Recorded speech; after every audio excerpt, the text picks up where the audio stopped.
Welcome to CoI'Q, a first of its kind video program about health innovators, early adopters, and influencers, and their stories about riding the roller coaster of healthcare innovation. I'm your host, Dr. Roxie, founder of Legacy DNA Marketing Group, and it's time to raise our CoI'Q. On today's show, how Jeff Gosser turned his healthcare innovation into what Amazon Health considers one of the top 60 life science and healthcare mid-market companies in the country. Jeff, the innovator behind DearWalk, is going to turn everything upside down that we think we know about the healthcare commercialization process. Welcome to the show, Jeff. Thanks for having me, Roxie. Thank you. So let's start off the conversation today by telling us, our audience, a little bit about your background and what you do.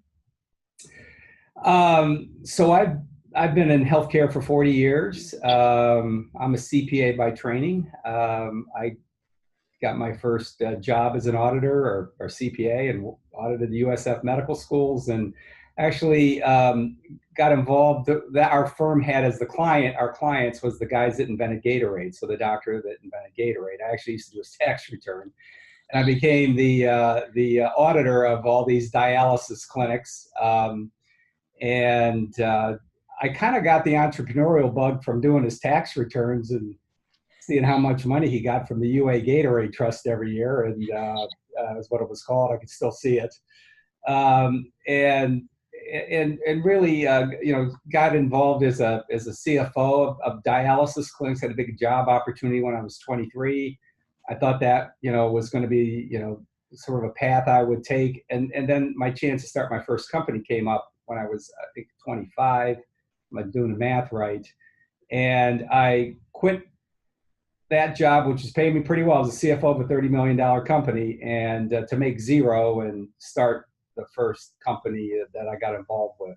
At 24 or 25? 25, right in there. Yeah. Wow. So, and it's sort of been one after the other. I've done 5 of them. So first one was in real estate. It was a relocation company, but the last 4 have all been in healthcare. I started a pediatric home care business, started a doctor group that ended up getting acquired by a publicly traded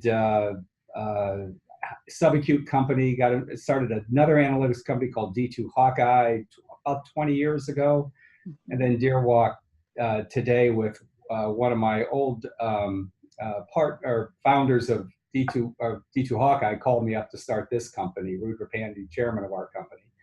And the two of us started this in 2010. So you've been living the glamorous life of entrepreneurship since you were 25 years old. Yeah, I wouldn't quite call it glamorous. How would you describe it? It's a living. It's one of those things that you either have it or you don't. For me, I guess as I would come across risks in my life, I always decided to take the risk. I never shied away from it. And I guess because I always figured when I got to be older and was looking back on my life, I probably wasn't going to say, I wish I didn't take that risk. I'd probably say, I wish I did take that risk. And in fact, I remember when I was the CFO of that dialysis company, I had the chance to get involved with a startup. Being an accountant, I did a T account. For those that don't know what that is, you basically make a T and you put the assets or the pros on one side, you put the liabilities or cons on the other. And so I thought, well, if I quit my job to make zero, what could happen? And well, the best thing that could happen is this thing would be wildly successful and I'd be really rich. And could I live with that? And I thought, well, God, yeah, I could live with that. And then I thought, what would be the worst thing that could happen? And I thought, well, it'd go bankrupt. It couldn't be worse than going bankrupt. Right. So what would happen if it went bankrupt? And I thought, well, I'd probably have to go out and get a job. And I thought, well, what would that job look like? And I thought, well, it would look something like the job I have right now. And then once I realized that I was living the worst case scenario, ooh, I'm here to take the risk. Wow, that's huge. Yeah, that's why I ended up, every time I look at it, I realize if I don't take the risk, I'm living the worst case scenario. Right, right. Wow. So you've launched and I think sold 5 different companies. I've been a co-founder of four of Okay. sold. This is the fifth. Okay. Yeah, this is the fifth. Okay. So you're running the fifth one right now. Yeah, yeah. It's been 8 years into it. Really have, and actually, I would tell you, I'm having more fun than I've ever had. I never imagined that. I mean, I really thought I'd be kicking back at this point in my life, not flying 300,000 miles a year, but I'm having the time of my life. So, Right. you know, I view this as retirement because this is what I would do if I had anything, the choice of doing anything. Yeah, yeah. So Jeff, I asked you to come on the show and tell your story because, commercializing and innovation in healthcare is really hard. It's really complex. And I think entrepreneurs and health innovators need to hear more success stories. And, Hmm. like we talked about before, it's not the glamorous life, always. Maybe sometimes not ever, but there's always going to be bumps along the road. So tell us a little bit about that, and what were some of the obstacles that you've had to overcome? Thinking about Deer Walk in the last 10 years. Well, for starters, in the beginning part of the company,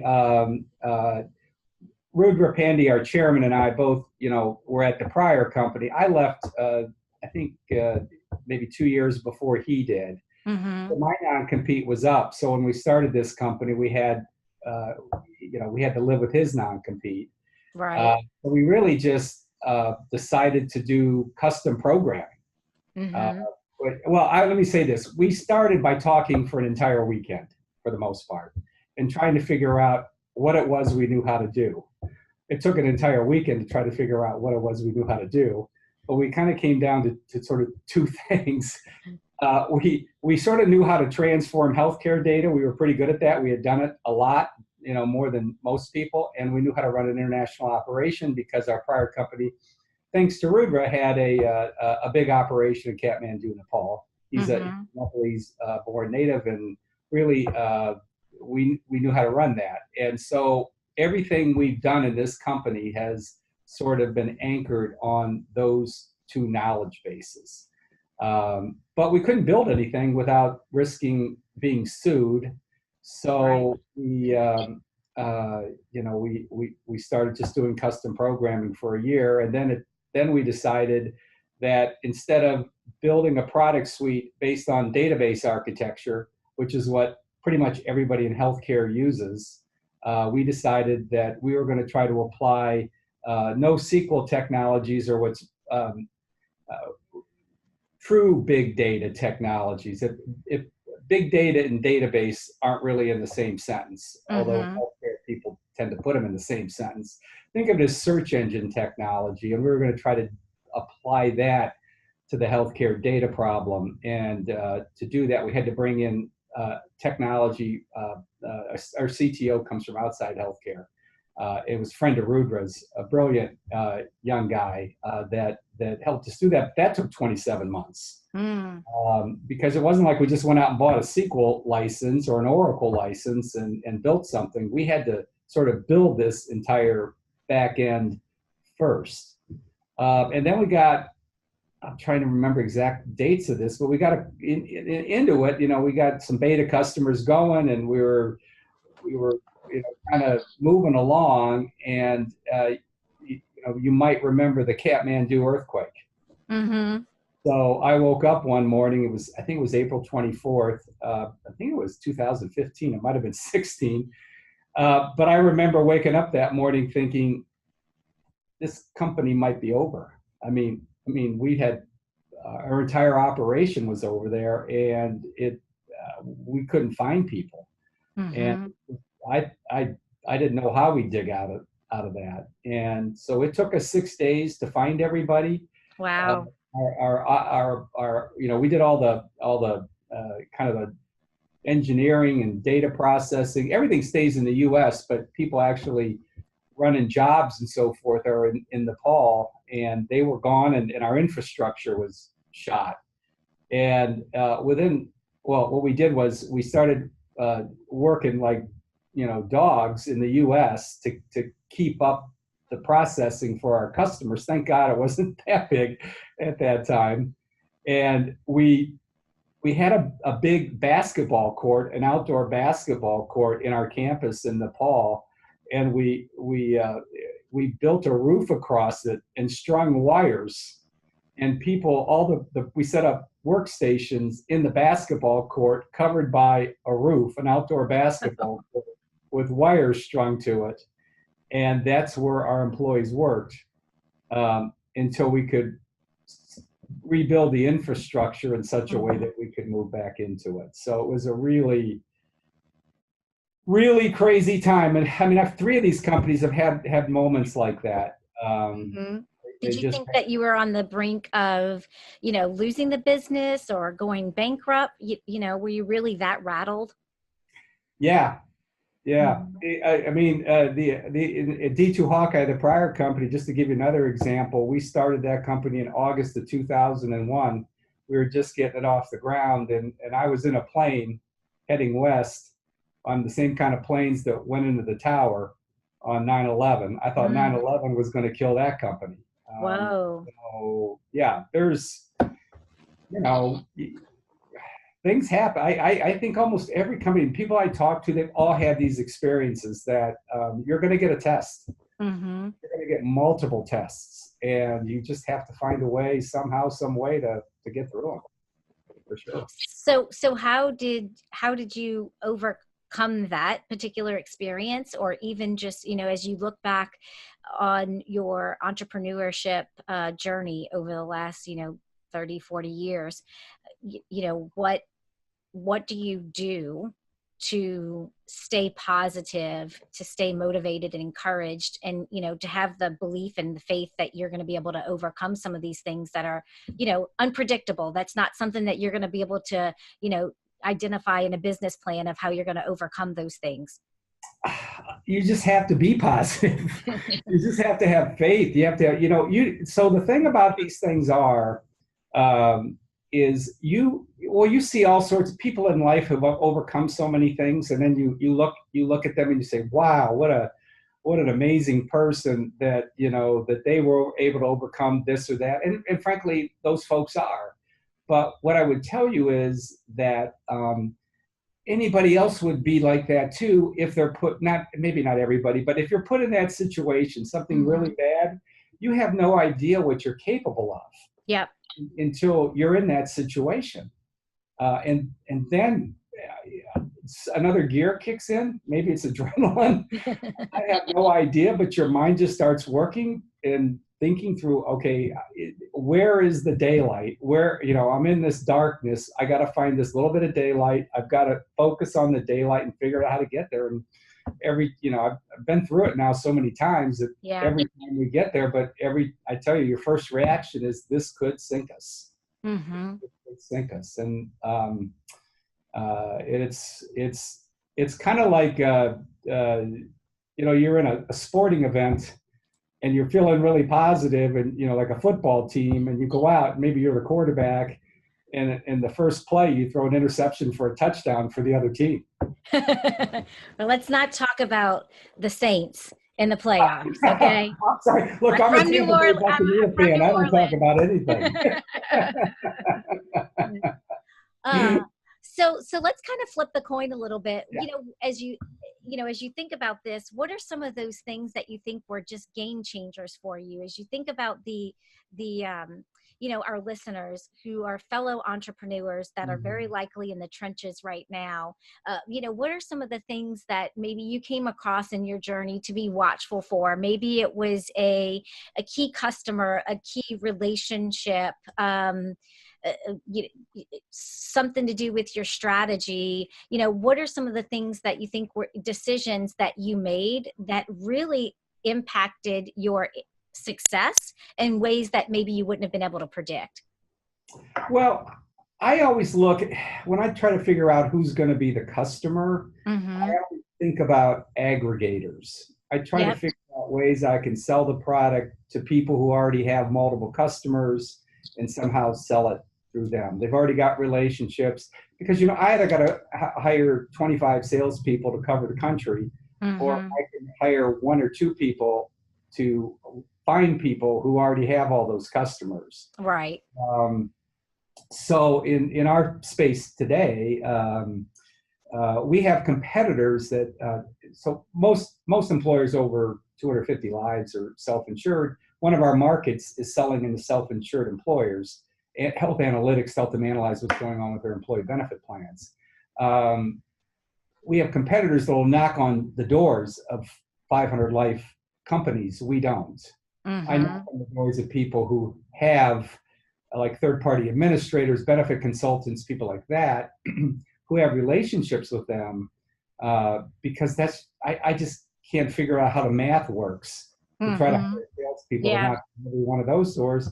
And as a result, we have a little under 100 customers today, but we have, I think we added it up, there's just under 14,000 employers in the United States whose health data is on, their data is on our application through one of our relationships. Now, we have direct relationships with employers that are, one's a Fortune 50 company. If I said their name, everybody would know it instantly.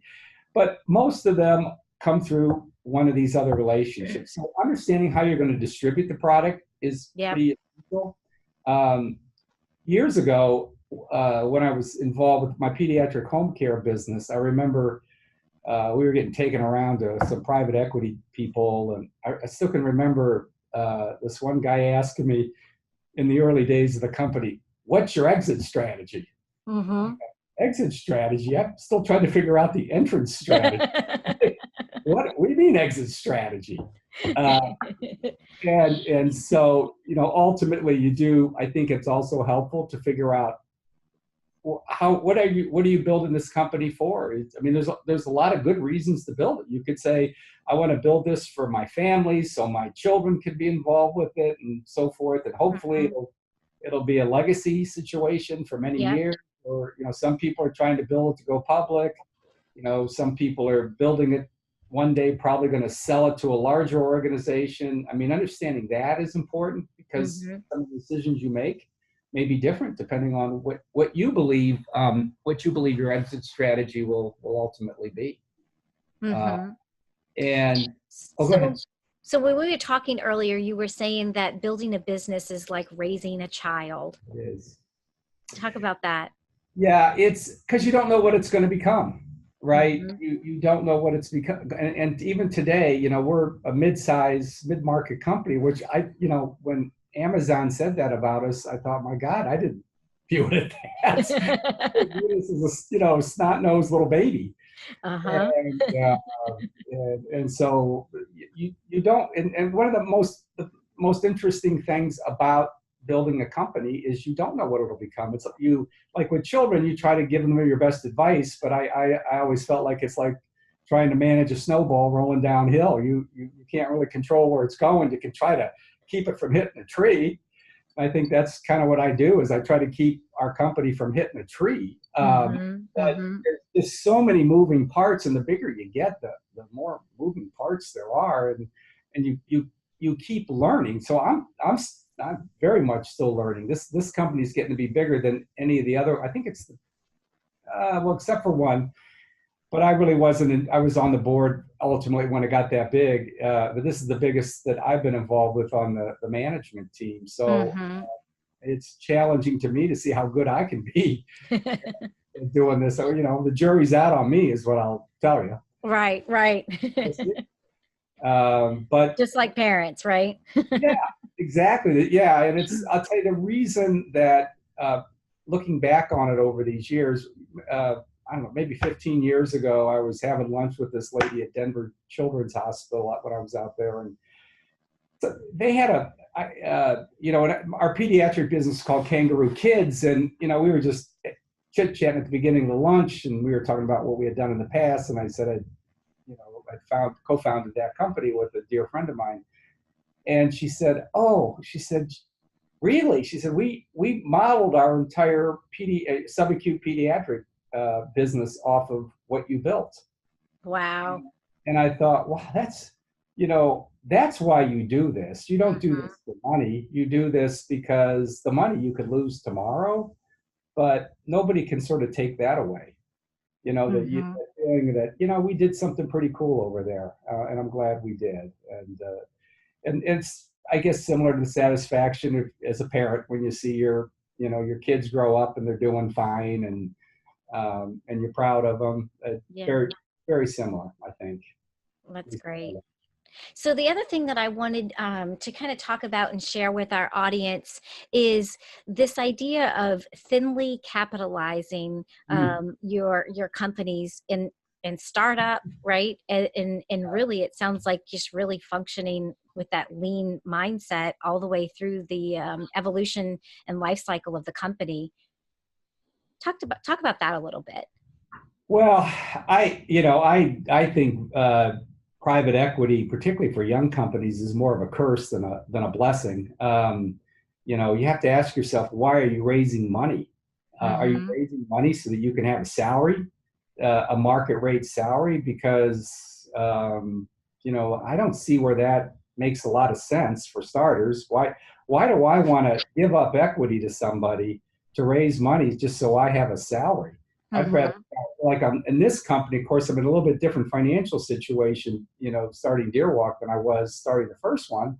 So this one I worked for free for 3 years, and so did Rudra, and so did several of our people, because it mitigated the need for capital. So now we're at this size, you know, whatever, 92% of our company is owned by employees, and just a small amount by friends and family that we allowed to invest. And for the most part, they asked us to invest. We didn't even ask them. When I was young, my first one, I think I think my salary was $150 a week.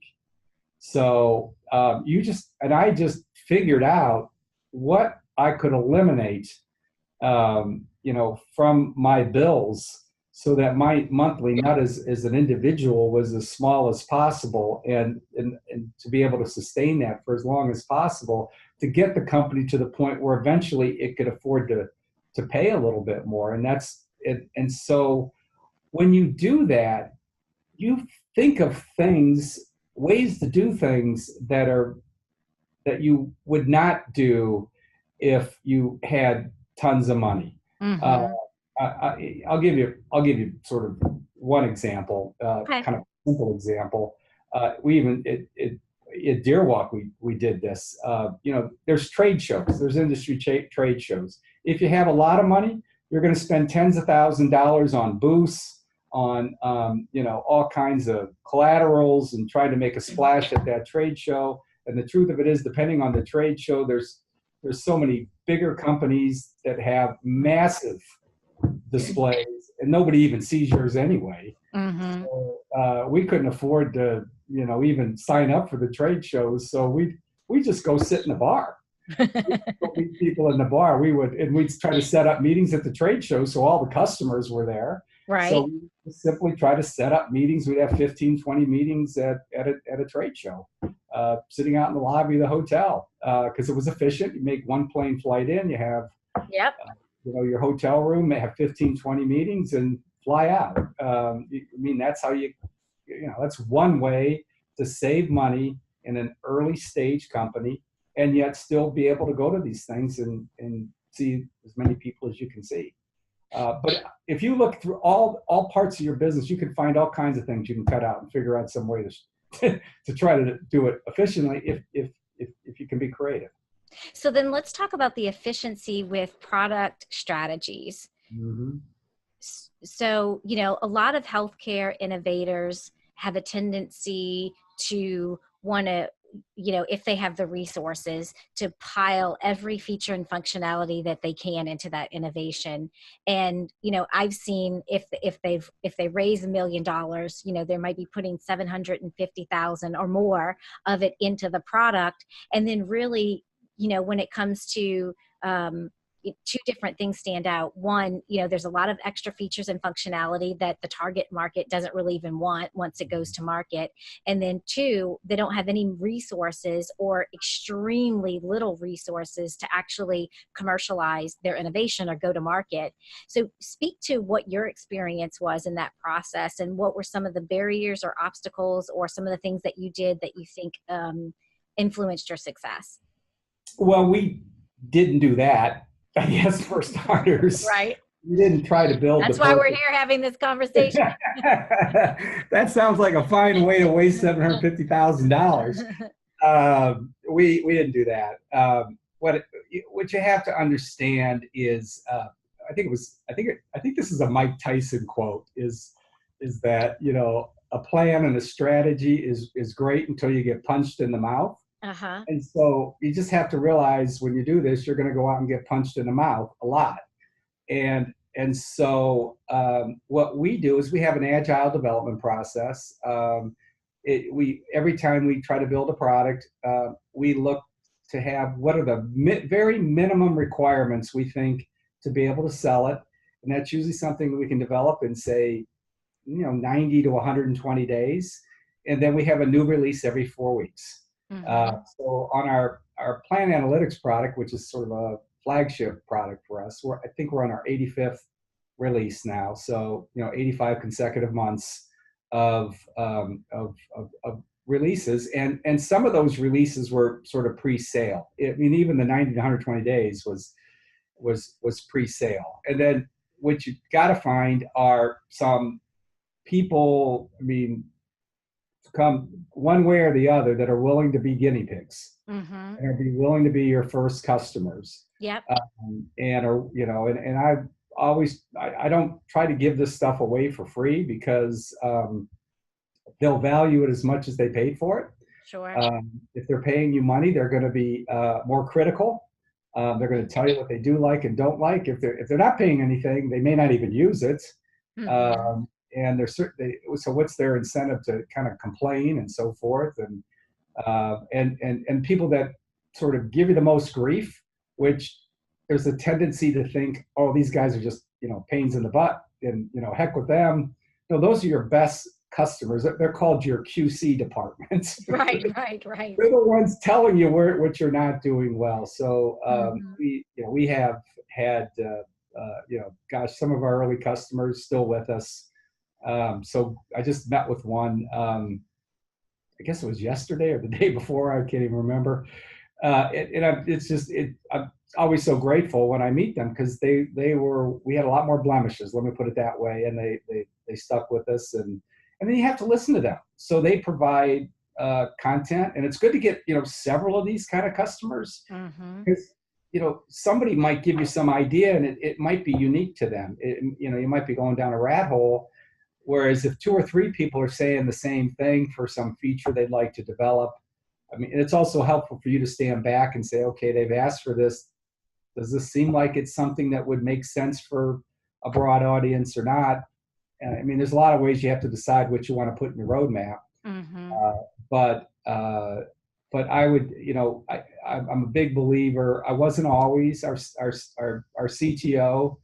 Who I would say this: there's been 2 people in my life that have taught me more than anybody else that I've worked with. He's the one that's younger than me. he's 21 years younger than me, and I've learned more from him than I'm just so blessed he's with us. He's now our COO, and he's the one that I used to argue with about we're releasing too soon, like these 4-week sprints were too quick. And he convinced me otherwise, and he was absolutely right. Small sprints, achievable, and just keep rolling it out. And so you can kind of pivot when you see opportunities, or if you see you're going down a wrong road, that's kind of the way to go. And that's been the key for what we've done here. I'm sure of it. It sounds like you're describing like rapid cycle innovation and, this agile methodology in an environment for innovation. So, how do you think that that's really influenced your success if you weren't structured that way and built your entire product development process around that? How do you think that that would make a difference for you? Um, Meaning if we didn't have an agile process? Yeah, if you weren't doing that cyclical short-term innovation where you're continuously pumping out new innovation, but it's very small and incremental, so you're not ever in a process where you're over developing.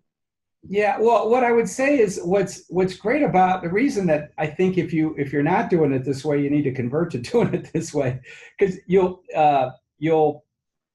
create stuff nobody cares about. Plus, it's sort of let me give you the benefits, the marketing benefits. Let me put it from what we do. Yep. So every month we've got a new release of features that then we can take out and push out to every prospect of this is what happened this month. And then next month we'll push it out. And what I've seen from we got a brilliant sales team too. Our chief growth officers, the most talented sales guy I've ever worked with. I feel like I'm in a dugout managing a bunch of superstars, but because I am. But that every month you keep pushing this stuff out, and then the prospects get this sort of fear of being left out, right? Because most of our competitors don't do this. Right.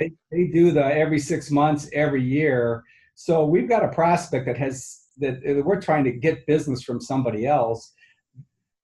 They're seeing nothing new in what they're using, and every month somebody from our company is sending them an update.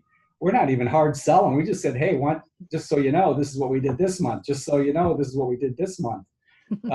And actually, I was on a call this week with a very large prospect for us that we tried for, I think 3 or 4 years ago. We didn't get it. We were too small, really, at that time. Now they come back to us.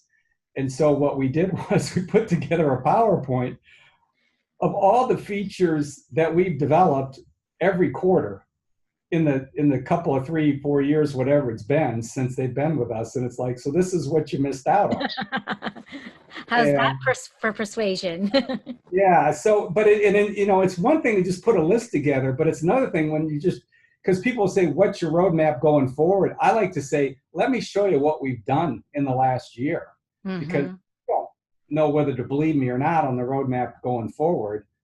I'm going to tell you some good stuff going forward, but let me show you what we've done by month over the last year, and you decide whether you think I can roll that out or not.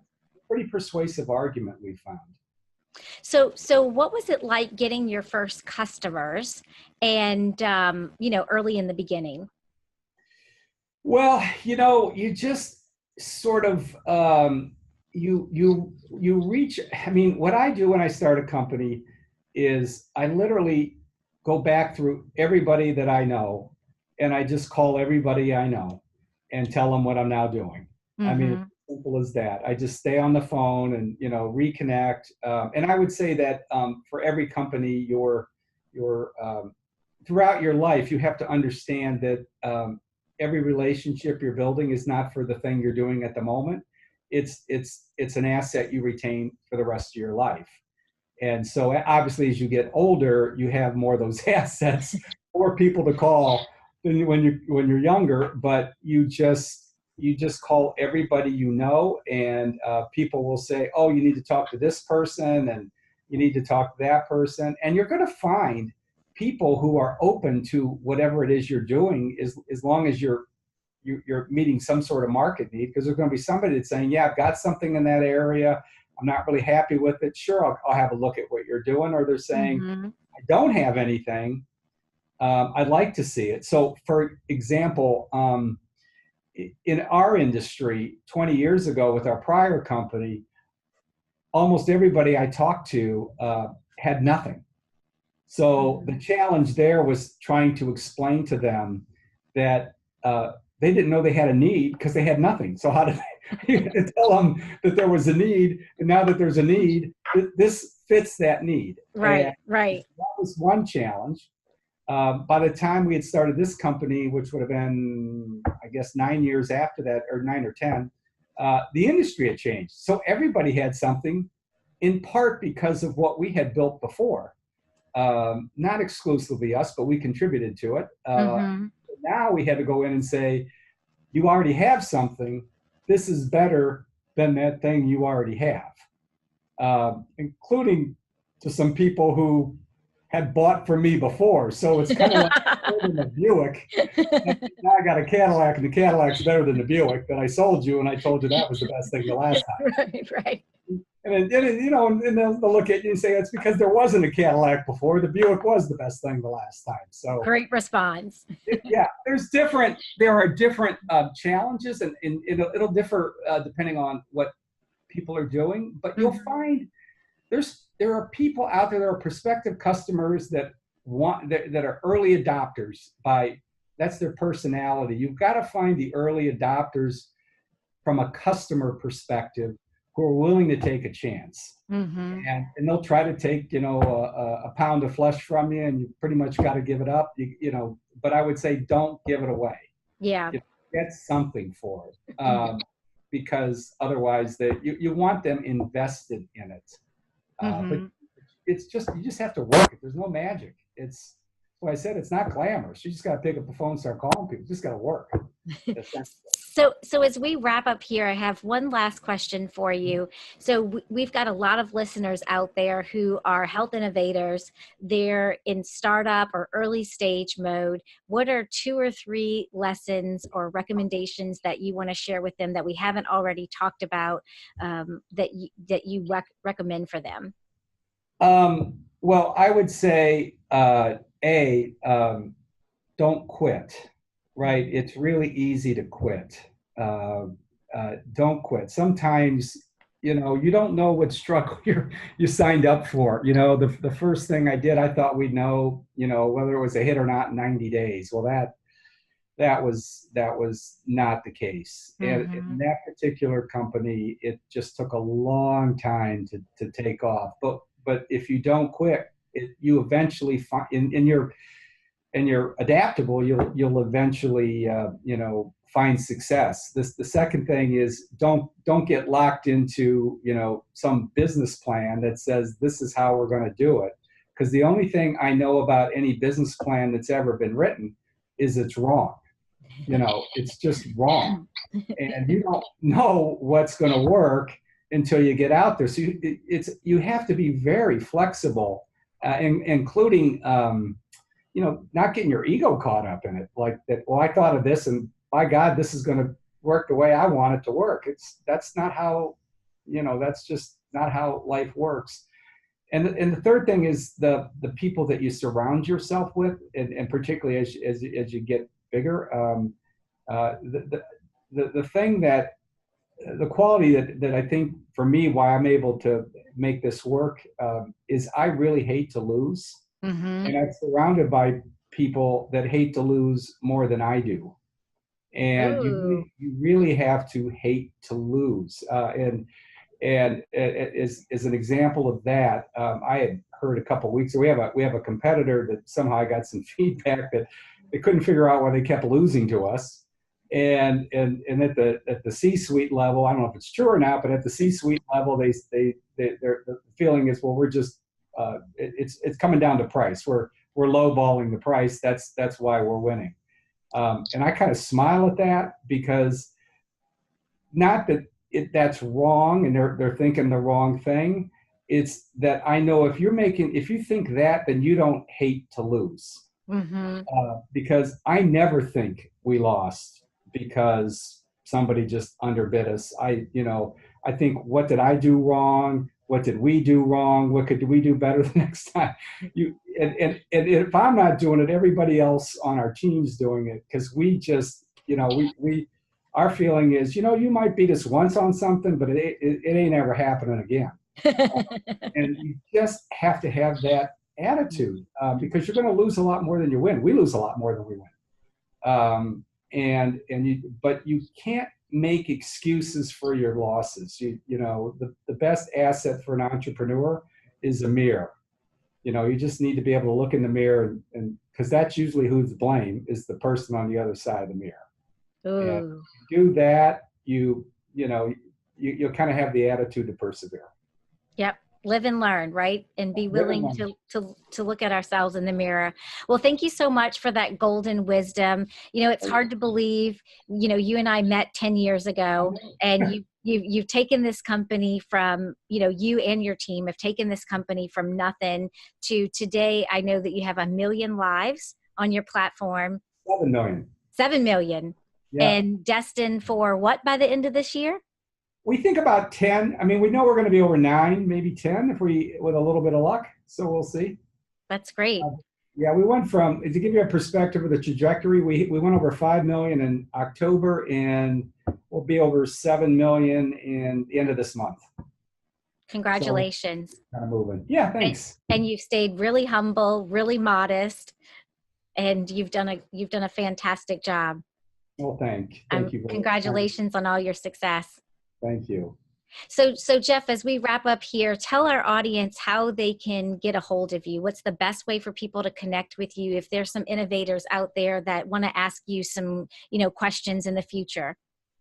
Oh, sure. You can reach out to me on LinkedIn or my email is jgasser, JGASSER @deerwalk.com. Feel free to shoot me an email or reach out to me on LinkedIn. I love, talking to people, and I love learning about their businesses anyway. It's fun. So happy to help. If somebody thinks there's something I can do to be of assistance, I'd be happy to help. Well, and the whole reason we have this show is because we're all in this together, right? And my success is your success, and your success is their success. And it's really going to take all of us to be able to move the needle in healthcare. It is. And it's fun hearing everybody's story, because there's some really cool stories out there. Yeah, absolutely. Sure. I'm the lucky one that gets to interview people like you and hear all these stories. Well, thanks for your time, Jeff. Appreciate it. Until next time, everyone. Bye-bye.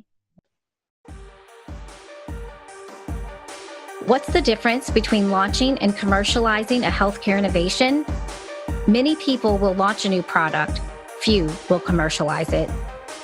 To learn the difference between launch and commercialization, and to watch past episodes of the show, head to our video show page at drroxie.com. Thanks so much for watching and listening to the show. You can subscribe to the latest episodes on your favorite podcast app, like Apple Podcasts and Spotify, or subscribe to the video episodes on our YouTube channel. No matter the platform, just search CoI'Q with Dr. Roxie. Until next time, let's raise our CoI'Q.